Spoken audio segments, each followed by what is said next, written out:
जय राधा माधव कुंज बिहारी गोपी जन वल्लभ गिरिवरधारी। जय राधा माधव कुंज बिहारी गोपी जन वल्लभ गिरिवरधारी। यशोदानंदन व्रज जनरंजन यमुना तीरवनचारी। यशोदानंदन व्रज जनरंजन यमुना तीरवनचारी। हरे कृष्ण कृष्ण कृष्ण हरे हरे राम राम हरे हरे हरे कृष्ण कृष्ण कृष्ण हरे हरे हरे राम राम राम हरे हरे हरे कृष्ण कृष्ण कृष्ण हरे हरे हरे राम राम राम हरे हरे हरे कृष्ण कृष्ण कृष्ण हरे राम राम हरे हरे हरे कृष्ण कृष्ण कृष्ण हरे हरे हरे राम राम हरे हरे हरे कृष्ण कृष्ण कृष्ण हरे हरे हरे राम रघुपति राघव राजा राम पतित पावन सीताराम। रघुपति राघव राजा राम पतित पावन सीताराम। रघुपति राघव राजा राम पतित पावन सीताराम। रघुपति राघव राजा राम पतित पावन सीताराम। श्री राम जय जय राम। श्री राम जय राम जय जय राम। श्री राम जय जय राम। श्री राम जय जय राम। नमो विष्णुपदाय कृष्णपृष्ठाय भूतले श्रीमते भक्तिवेदांत स्वामिन्निति नामिने। नमस्ते सारस्वते देवे गौरवाणी प्रचारिणे निर्विशेष शून्यवादी पाश्चात्य देशतारिणे। वंचाकल्पतरुभ्यश्च कृपा सिन्धुभ्य एव च पतितानां पावनेभ्यो वैष्णवेभ्यो नमो नमः। जय श्री कृष्ण चैतन्य प्रभु नित्यानंद श्री अद्वैत गदाधर शिवासदि गौरभक्त वृंद।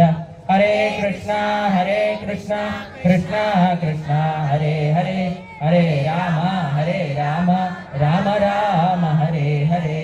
रामाय रामभद्राय रामचंद्राय वेदसे रघुनाथाय नाथाय सीताय पतये नमः। श्रीराम राम रघुनंदन राम राम श्रीराम राम भरताग्रज राम राम श्रीराम राम रणकर्कश राम राम श्रीरामचंद्र चरणौ शरणं प्रपद्ये। आपदामपहत्तारं दातारं सर्वसंपदां लोकाभिरामं श्रीरामं भूयो भूयो नमाम्यहम्। हरे कृष्ण।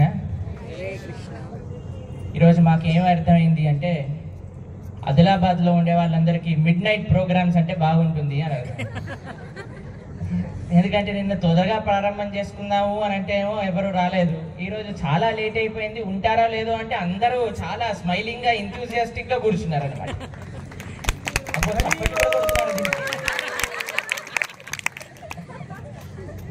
నెక్స్ట్ టైం నుంచి ప్రోగ్రాంలన్నీ 10 o'clockకి ప్రారంభం చేద్దాం. నిన్న రామాయణాంతర్గతంగా 6 శరణాగతుల గురించి చెప్పాము మేము, మీరందరూ విన్నారు. ఎంతమంది నిన్నటి రోజున వచ్చారు చెయ్యొద్దండి. అబ్బో ఇంతమంది వచ్చారా నిన్న? చాలా సంతోషం. మీతో పాటు ఇంకొకళ్ళని పిలిచారు కాబట్టి ఇంత నిండింది. రేపు మీతో పాటు ఇంకొక ఇద్దరినేనా? ముగ్గురిని. పెళ్లికి అంతేనా? 10 మంది అండి. రేపు ఎవరి పెళ్లి? సీతమ్మ ఎవరు?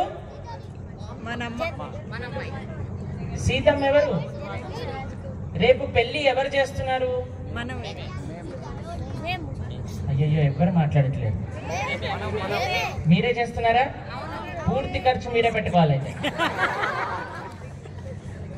ఖర్చు మేము పెట్టుకుంటా, మీరు వచ్చి పెళ్లి చేయండి.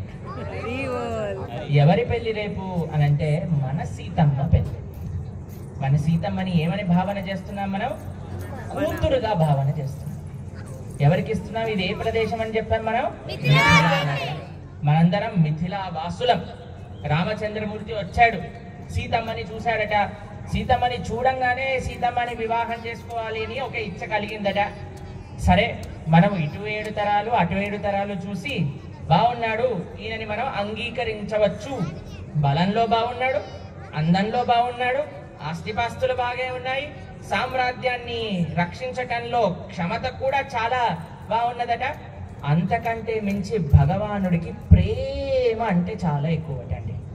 నిన్నటి రోజున మనం చెప్పుకున్నాం కదా, స్వామి ఎంత ప్రేమిస్తారు అనే విషయం. ఎంతమందికి రాముడు అందం నచ్చింది? చేయొద్దని చూద్దాం. బాగా అనిపిస్తున్నాడా మా రాముడు? ఎంతమంది రాముడికి వేసుకున్న నగలు నచ్చాయి? సీతమ్మ వేసుకున్న నగలు నచ్చాయా మీ అందరికి? ఇవన్నీ బెంగళూరులో చేపించి తీసుకొచ్చాను. స్వామికి చక్కటి వాహన సేవ, మంచి అలంకరణ మన భక్తులు అందరూ కలిసి చేశారు. ఇలా దీనికంటే ఈ రోజు కంటే ఒక 100 రెట్లు వైభవంగా రేపటి అలంకరణ స్వామి అమ్మవార్లకు ఉండబోతుంది. ఎందుకంటే పెళ్లి రోజు అందరూ హ్యాపీగా ఉంటారు కదండి. ఒకళ్ళు అడిగారు, అయ్యా నీ పెళ్లి వల్ల పెళ్లి అప్పుడు ఎందుకు ఎంత ఎంజాయ్మెంట్ ఉంటుంది, ఎందుకు అంత ఎక్సైటెడ్గా ఉంటాడు పెళ్లి కొడుకు, గుర్రం పైన తీసుకొస్తారు ఎందుకు అంటే, అది లాస్ట్ రోజు వాడు ఎంజాయ్మెంట్కి అందుకోసమే సెలబ్రేట్ చేసుకుంటారు. కానీ మనకు అలా కాదండి. రాముడు ఒంటరిగా ఉంటే కష్టం మనకి, కానీ మన సీతమ్మ రాముడి పక్కన చేరింది అనుకోండి, చాలా మంచిది మనందరికీ కూడా. ఎందుకు అన్న విషయం నిన్న రోజున స్మరించుకున్నా. మిమ్మల్ని ఎక్కువ లేటు చేయను. ఒక్కసారి నిన్న చెప్పిన 6 శరణాగతులు ఒక్కసారి రివైజ్ చేసుకొని ఈరోజు చెప్పబోయే 6 శరణాగతులు పూర్తి చేస్తా. నిన్న చెప్పుకున్న ఫస్ట్ శరణాగతి ఎవరెవరికి చేశారు? దేవతలు భగవానుడికి చేసిన శరణాగతి. ఫలించిందా లేదా? రెండవ శరణాగతి ఎవరు చేశారు? త్రిశంకు విశ్వామిత్రుల వారికి చేశారు. ఫలించిందా లేదా? మూడవ శరణాగతి దశరథ మహారాజు గారు పరశురాముడికి చేశారు. ఫలించిందా లేదా? నాలుగవ శరణాగతి లక్ష్మణుడు సీతమ్మ సాక్షిగా రామచంద్రమూర్తికి చేశారు. ఫలించిందా లేదా? ఫలించింది. ఐదవ శరణాగతి భరతుడు రామచంద్రమూర్తికి అరణ్యవాసంలో ఉన్నప్పుడు చేశారు. ఫలించిందా లేదా? ఫలించింది. రెట్టింపు ఫలితాన్ని కూడా ఇచ్చింది. నిన్న చెప్పుకున్న 6వ శరణాగతి అరణ్యంలో ఉండే ఋషి మునులందరూ కూడా భగవంతుడైన శ్రీరామచంద్రుడికి చేశారు. ఆ శరణాగతి చేసేటప్పుడు లక్ష్మీదేవి అయిన రాఘవత్వేత్ భవేత్ సీత రుక్మిణి కృష్ణ జన్మని సీతమ్మ తల్లి స్వయంగా ఆపింది. ఏయ్, ఎవరో అరణ్యంలో వచ్చి నువ్వు కోట్లాడు అనంటే ఎందుకు కోట్లాడుతున్నావు, నువ్వు అలా చేయకూడదు కదా అని అంటే, శ్రీరాముడు ఏమన్నాడండి, నేను నిన్నైనా వదిలేసుకోగలుగుతాను, లక్ష్మణుడైనా దూరంగా ఉంటే నేను భరించగలుగుతాను, కానీ నా భక్తులకు ఇచ్చిన మాట మాత్రం నేనెన్నటికీ జవదాటను అని రామచంద్రమూర్తి ప్రతిజ్ఞ చేశారు. అటువంటి రాముడికి నిన్నటి రోజున మనం ఎంత వైభవంగా అభిషేక ఉత్సవం చేసుకున్నాం. చూసారు కదండి మీరందరూ. ఎన్ని రకరకాలయ్యే ఫలములైతే దొరుకుతాయో, ఎన్ని రకరకాల ద్రవ్యములైతే దొరుకుతాయో, వాటన్నిటినీ నిన్నటి రోజున మనం అభిషేకం చేశాం స్వామి వారికి.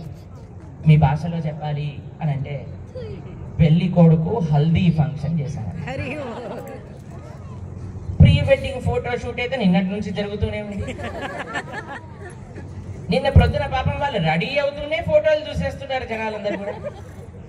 ప్రీ వెడ్డింగ్ ఫోటోషూట్ అయిపోయింది, పెళ్లి కొడుకు చేయటం అయిపోయింది, హల్దీ ఫంక్షన్ అయిపోయింది, ఈరోజు సంగీత్ కూడా అయిపోయింది. ఇంకేం మాగుంది? పెళ్లి మాత్రమే. రేపటి రోజున మనం కరెక్ట్గా 9:30 కల్లా ఇక్కడ ఉండగలిగితే మీరందరూ కూడా ఇక్కడ స్వామివారికి అమ్మవారికి భద్రాచలంలో ఎలా అయితే కళ్యాణ మహోత్సవాన్ని చేస్తారో అలా ఇక్కడ మనం చేయబోతున్నాం. మీరెవరైనా రేపు కళ్యాణంలో పాల్గొనాలి అని అనుకున్న వారు కూడా అక్కడ రిజిస్ట్రేషన్ చేసుకుంటే మీకు ఒక విశేషం చెప్తాను. భద్రాచలంలో ఆరాధన చేసిన శ్రీరామచంద్రమూర్తి యొక్క పాదుకలు మీకు అందజేయబడతాయి. రేపు మీరు పాదుకలను చక్కగా ఆరాధన చేసుకొని మీతో పాటు తీసుకెళ్ళగలుగుతారన్నమాట. పాదుక ఆరాధన స్వామివారి యొక్క వివాహోత్సవం అయిపోయాక ఎవరెవరైతే కళ్యాణోత్సవంలో పాల్గొంటారో వారి కోసం ఒక విశేషమైన వ్యవస్థ ఇక్కడ మనం చేసి పెడతాం అనమాట. మీరందరూ రేపు ప్రొద్దున ఎన్ని గంటలకు రావాలండి? 9:30 PM కాదండి, AM. 9:30 AM కల్లా ఇక్కడ ఉండాలి. మీరు కూడా రాత్రి చేస్తే బాగుంటుంది కదా అని అనుకోండి, వచ్చే సంవత్సరం చేద్దాం మనం రాత్రికి. కానీ ఈసారి మాత్రం అభిజిత్ లగ్నంలో రామచంద్రమూర్తి పుట్టిన సమయానికి మనము చక్కగా రేపటి రోజున కళ్యాణ మహోత్సవాన్ని చేసుకుందాం. ఈరోజు చాలా సంక్షేపంగా మీకు మిగతా శరణాగతి గురించి చెప్తాను. అరణ్యంలో ఋషిమునులందరూ భగవానుడికి శరణాగతి చేశాక స్వామి నడుచుకుంటూ నడుచుకుంటూ పంచవటి తీరానికి చేరి అక్కడ రావణాసురుడు సీతమ్మ తల్లిని ఎత్తుకెళ్ళిపోతే రామచంద్రమూర్తి ఒకళ్ళ దగ్గరికి వెళ్ళారండి. ఋష్యమూక పర్వతం పైన. ఎవరు? ఋష్యమూక పర్వతం దగ్గర ఉండే కోతి పేరేంటండి? సుగ్రీవుడు. సుగ్రీవుడి దగ్గరికి వెళ్ళాడట రామచంద్రమూర్తి. పాపం సుగ్రీవుడు చాలా కష్టాలలో ఉన్నాడు కదండి. కష్టాలలో ఉంటే ఏం చేయాలి? అయ్యా నన్ను కాపాడు అని అడగాలి, అంతే కదా. సుగ్రీవుడు రాముడి దగ్గరికి వెళ్ళి పాపం ఎలా శరణాగతి చెయ్యాలో కూడా తెలియకపోతే రాముడు వెళ్ళి అయ్యా నేను కష్టాల్లో ఉన్నా నాకు కొద్దిగా హెల్ప్ చేస్తావా అని అంటే అప్పుడు సుగ్రీవుడితో వచ్చిందట, అయ్యా నేను కూడా కష్టాల్లో ఉన్నాను కదా నన్ను హెల్ప్ చేయమని అడగాలి కదా అని అడిగాడట. ఎంత విచిత్రం చూడండి. రాముడికి ఎంత ప్రేమ తన భక్తులు అని అంటే శరణాగతి చెయ్యటం రాకపోయినా సరే తానే వెళ్ళి అయ్యా నాకు చాలా కష్టాల్లో ఉన్నాను నాకు హెల్ప్ చేస్తావా అంటే సుగ్రీవుడుగా నేను కూడా చాలా కష్టాల్లో ఉన్నాను నేను నీకు హెల్ప్ చేస్తాను నువ్వు నాకు హెల్ప్ చెయ్యాలి అన్నట్టు. ఎంత విశేషం చూడండి. మనం అనుకుంటాము ఎవరో వచ్చి మనల్ని అడిగితే హెల్ప్ చేస్తామని అనుకుంటామండి, అంతే కదండి. మనం వచ్చి ఎవరో వచ్చి మన ఇంటి ముందు అయ్యా శ్రీరామనవమి చేస్తున్నా డొనేషన్లు ఇవ్వండి బాబు అని అంటే కదండి మనం ఇచ్చేది. కానీ మనంతటా మన అయ్యో శ్రీరామనవమి ఉత్సవాలు జరుగుతున్నాయట బ్రహ్మాండంగా మనం కూడా వెళ్ళి ఏదో ఒక రూపంలో అక్కడ పాల్గొందాము అనే ఆలోచన కాదు కదా. అలాంటి వాళ్ళకి రామచంద్రమూర్తి స్వయంగా ఆచరించి చూపిస్తున్నాడట. స్వామి సుగ్రీవా నేను కష్టాల్లో ఉన్నానయ్యా నువ్వు నా కష్టం తీరుస్తావా అంటే సుగ్రీవుడు కూడా ఐడియా వచ్చిందట. ఐడియా వచ్చి ఆయన కూడా అడిగాడట, అయ్యా నేను కూడా కష్టాల్లో ఉన్నా నాకు తీరుస్తావా అంటే తప్పకుండా తీరుస్తాను అని అభయం ఇచ్చాడటండి సుగ్రీవుడు. ఇది ఎన్నవ శరణాగతి అండి? 7వ శరణాగతి. తర్వాత సుగ్రీవుణ్ణి యొక్క ఆజ్ఞతో మొత్తం అయిపోయింది, వారి సంహారం అయిపోయింది. సుగ్రీవుడు తన వానర సైన్యాన్నంతా పంపించారు. హనుమ బయలుదేరారు సీతమ్మని ఎతకడానికి లంకా నగరానికి. అక్కడ సీతా అమ్మవారి యొక్క పరిస్థితి ఎలా ఉందో తెలుసా అండి? లంకా నగరంలో మొత్తం రాక్షసి స్త్రీలన్నీ కూడా సీతమ్మ గురించి మాట్లాడుకుంటూ ఉన్నారట. ఏమని మాట్లాడుతున్నారట? నువ్వు తొందరగా రావణాసురుడి దగ్గరికి వెళ్ళకపోతే నీ చేతులు చాలా మెత్తగా ఉన్నాయి కదా నీ చేతులని కట్ చేసి వాటితో కూర వండుకొని తినేస్తాము అని ఒక రాక్షసు అన్నదట. ఇంకొక రాక్షసు అన్నదట, అరే చేతులు ఎందుకు చూస్తావు నువ్వు? ఆవిడ నేత్రములు చూడు ఎంత బాగున్నాయో, అసలు ఇలా ఇలా మెరిసిపోతూ మా సీతమ్మ వారి నేత్రములు చూడండి ఎంత బాగున్నాయో, ఇలా కమలపత్రాక్ష అని అంటారు, కామాక్షి అని అంటారు. అలా పెద్ద పెద్ద నేత్రములు కలిగి ఉన్న సీతమ్మ తల్లి ఆవిడ గుడ్లు పీక్కొని తింటా అని ఇంకొక రాక్షసు అన్నదట. ఇంకొక రాక్షసు వచ్చన్నదట, బయటే ఇంత అందంగా ఉంటే లోపలుండే గుండెకాయ ఇంకెంత సాఫ్ట్గా ఉంటుంది. ఇంకొక రాక్షసు అన్నదట, నేను గుండెకాయని తింటాను అన్నదట. ఇలా మాట్లాడుకుంటూ ఉంటే త్రిజట తెలుసు కదంటే మీరందరికీ త్రిజట వచ్చి ఆ రాక్షసి స్త్రీలందరికీ చెప్పిందట, ఇట్లా మాట్లాడద్దు, నాకు నిన్న రాత్రి ఒక కల వచ్చింది. రాముడు ఒక మంచి మంగళకరమైన ఊరేగింపుతో వస్తున్నాడు. ఈ రావణాసురుడేమో మొత్తం నల్ల మన్ను పూసుకొని దక్షిణ దిశగా వెళ్తున్నారు. రాముడు విజయాన్ని చేకూరుస్తాడు. రాముడు సీతమ్మ తల్లిని తీసుకెళ్ళడానికి వస్తాడు. రాముడు చాలా బలమైన వ్యక్తి. మీరందరూ ఏం చెయ్యండి, సీతమ్మ తల్లికి శరణాగతి చెయ్యండి, అప్పుడే కాపాడబడతారు అని రాక్షసి స్త్రీలందరికీ త్రిజట చెప్తుందటండి. అయితే రాక్షసులందరూ కూడా ఇలా మాట్లాడుకుంటున్నారట, శరణాగత చూద్దాంలే, రాముడు వచ్చినప్పుడు చూద్దాంలే, అప్పుడు ఆలోచిద్దాంలే అని అనుకుంటున్నారటండి. కేవలం సీతమ్మ వినిందట, ఇలా మాట్లాడుకుంటున్నారు శరణాగతి కోసము అని సీతమ్మ తల్లి యాక్సెప్ట్ చేసేసిందట వాళ్ళందరి శరణాగతులు. రామచంద్రమూర్తి దగ్గరికి అడగాలి వెళ్ళి, కానీ సీతమ్మ దగ్గర అడగవలసిన అవసరం కూడా లేదటండి. కేవలం వాళ్ళు ఏదో వాళ్ళంతటా వాళ్ళు మాట్లాడుకుంటే, అయ్యో వీళ్ళు మాట్లాడేసుకున్నారు, నన్ను క్షమాపణ అడిగేశారు, నేను క్షమించేస్తాను, వీళ్ళని కాపాడేస్తాను అని సీతమ్మ తల్లి అనుకొని హనుమ వచ్చి వీళ్ళందరి భరతం పడతా అని అంటే, వద్దు హనుమ, వాళ్ళందరూ చాలా మంచి వాళ్ళు అని రాక్షసి స్త్రీలందరినీ కూడా రక్షించేసిందట మన సీతమ్మ. ఎంత గొప్ప తల్లి చూడండి. అలాంటి సీతమ్మకి రేపు వివాహం జరగబోతుంది. అలాంటి సీతమ్మకి రేపు కళ్యాణోత్సవం మనం చేస్తున్నాం. ఎందుకో తెలుసా అండి, మనము ఈ ప్రపంచంలో ఉండే వాళ్ళు వివాహం చేసుకున్నారనుకోండి, ధర్మాన్ని ఆచరించట కోసం చేసుకునేవాళ్ళు. కానీ భగవానుడి యొక్క వివాహం ఎందుకు జరుగుతుందో తెలుసా అండి, లోక రక్షణ హేతున, లోకాన్ని రక్షించడానికి స్వామి అమ్మవార్ల యొక్క వివాహోత్సవం జరుగుతుంది అన్నమాట.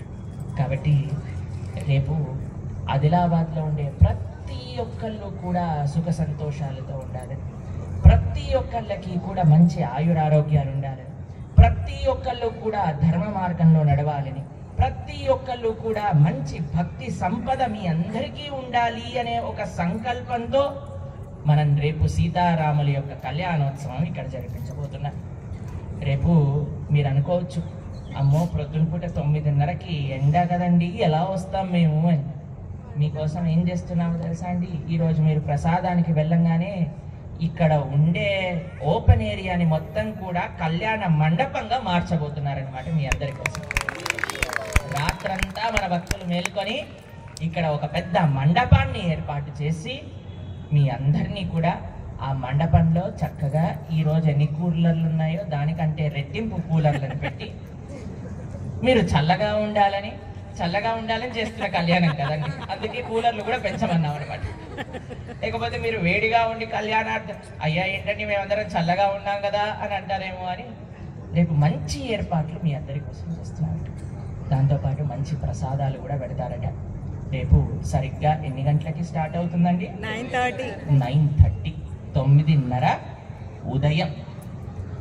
అయితే సీతమ్మ తల్లి యొక్క కృప. ఇంకొక శరణాగతి ఇంతకు ముందే అరణ్యకాండలోనే జరిగిపోయిందండి, కానీ సీతమ్మ దాని గురించి ఇప్పుడు ప్రస్తావన చేస్తుంది సుందరాకాండలో.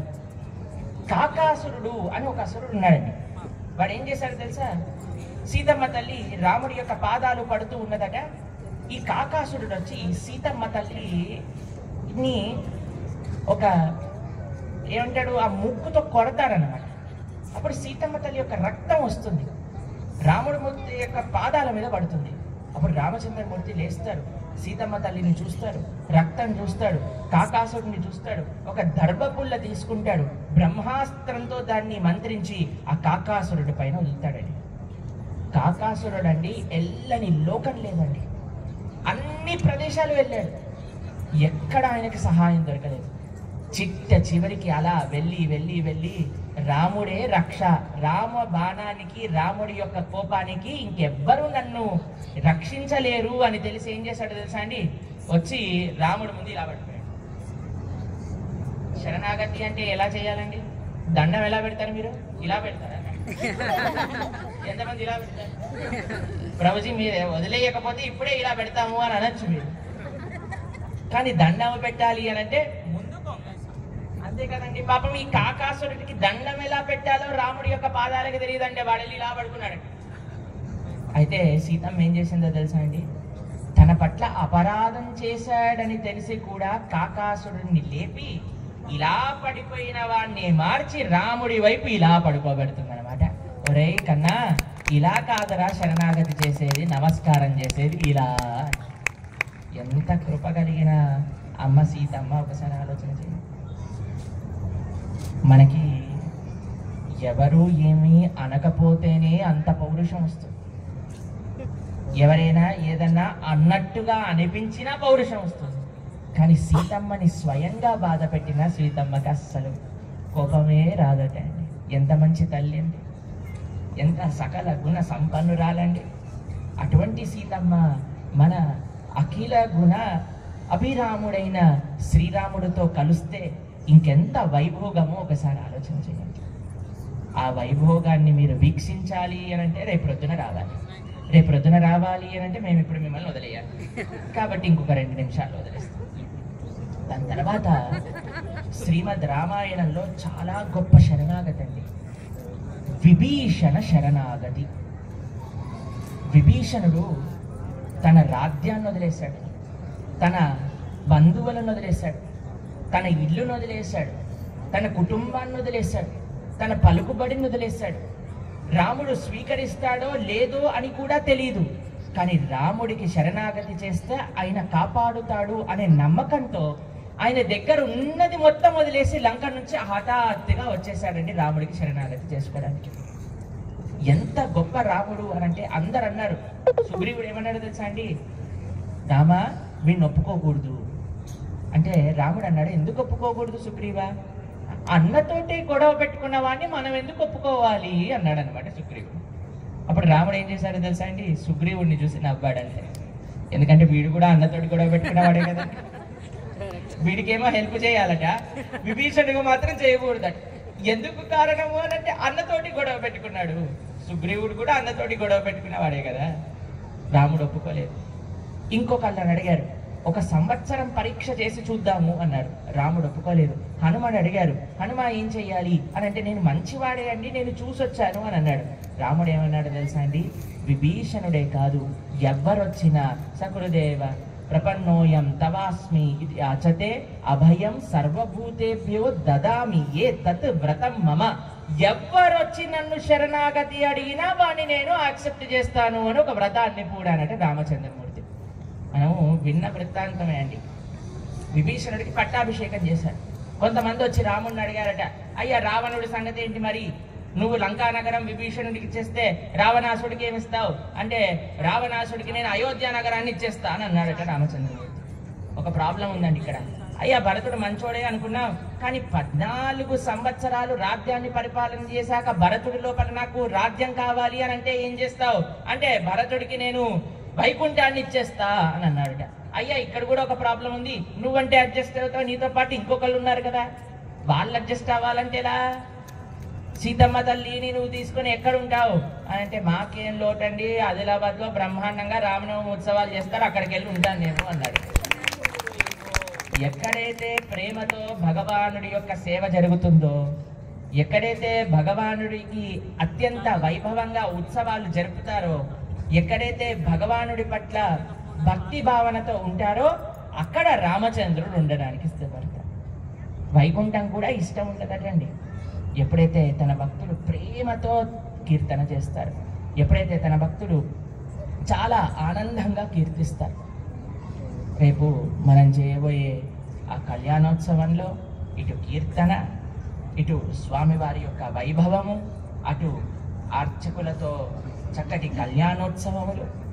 ఇంకొక విషయం తెలిసిన అండి, భద్రాచలంలో చేసే ఉత్సవాల యొక్క లిస్ట్ తెప్పించామన్నమాట.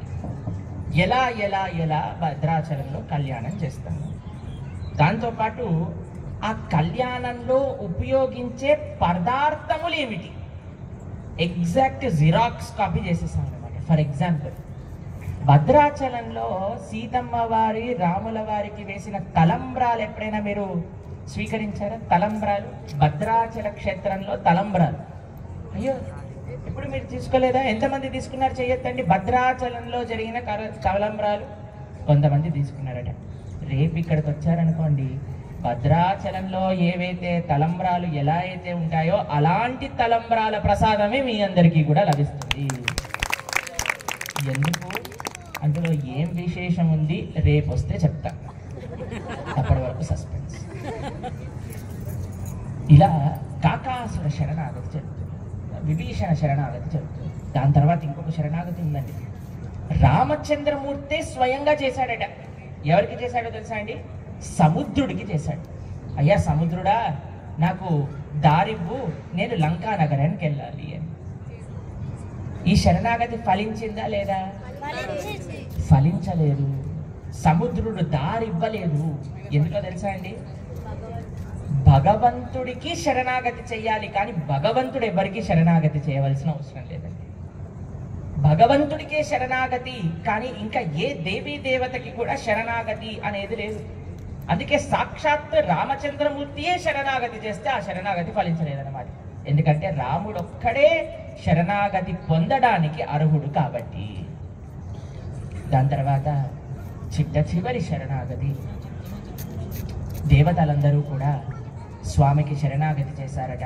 అయ్యా, ఎంతో మంది అసురులు మమ్మల్ని ఇబ్బంది పెడుతున్నారు, మీరు సంరక్షించండి అని అంటే భగవానుడు వివిధ రూపములలో అవతారణ చేసి ఆ అసురులందరినీ సంహరించారట. ఇప్పటి వరకు మనము 12 శరణాగతీస్ రామాయణ అంతర్గతంగా చెప్పుకున్నాం. రామాయణం శరణాగతి శాస్త్రం. భగవద్ రామానుజాచార్య స్వామి ఎప్పుడు నేను భగవానుడికి శరణాగతి చెయ్యాలి అని ఆలోచించి ఆలోచించి ఆలోచించి ఒక రోజు సెలెక్ట్ చేసుకున్నారట. ఏంటో తెలుసా అండి? ఆ రోజు శ్రీరంగంలో సంవత్సరానికి కేవలం ఒకటే ఒక రోజు రంగనాథుడు రంగనాయకి ఒక ఆసనం పైకి వస్తారనమాట. సంవత్సరంలో ఒకటే ఒక రోజు రంగనాయకి రంగనాయకులు ఇద్దరు కూడా ఒక ఆసనం పైన వస్తారు. ఈ రోజు శరణాగతి చేయడానికి బెస్ట్ రోజు అని వారు డిసైడ్ చేసుకొని భగవన్ నారాయణాభిమతానురూప స్వరూప రూప గుణ విభవైశ్వర్య శీలాద్యనవది కాతిశయ అసంఖ్యేయ కళ్యాణ గుణగణాం పద్మవనాలయాం శ్రియం దేవి అని అమ్మవారికి స్వామివారికి ఇద్దరికి కలిపి శరణాగతి గద్యము అని ఒక గద్యాన్ని రాసి శరణాగతి చేశారు. ఇప్పటి వరకు రాముడు ఒంటరిగా ఉన్నారు, సీతమ్మ తల్లి ఒంటరిగా ఉంది. కానీ రేపటి రోజున వాళ్ళు సీతారాములు అవ్వబోతున్నారు. అటువంటి కళ్యాణ మహోత్సవానికి మీ అందరికీ ఆహ్వానం పలుకుతున్నా. రేపు ప్రొద్దున సరిగ్గా 9:30 గంటలకి ఇప్పుడు భగవానికి మహామంగళ ఆరతి ఉంటుంది. ఆ స్వామివారి యొక్క మహామంగళ ఆరతి అయిపోయాక అందరూ కూడా ప్రసాదం స్వీకరించడానికి వెళ్ళండి. అంత లోపల అనౌన్స్మెంట్స్ ఏమన్నా ఉంటే మన భక్తులు చేస్తారు.